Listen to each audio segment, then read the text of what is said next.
Hello folks, welcome to the channel. If you've encountered error code 502, then watch this video to learn the fix. The first thing to do is to refresh the page. So if you're getting a 502 error anywhere here, then we'll refresh the page. We'll click on the refresh button or we will highlight the URL and I will press enter. Now if that doesn't work, then we need to clear the cache and the cookies. So click on the three buttons here and we will look for history.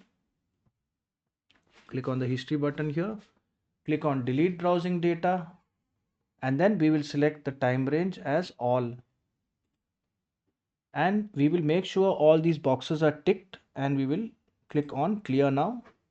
And after that, we will try to turn off the problematic extensions. So we'll click on the three dots, go to extensions, click on manage extensions, and then turn off all the plugins here. I have one, you may have more than one, turn it off. Now, whatever steps I've shown you, this is on Edge, but it should work for Google and Opera, Firefox, and all those other browsers.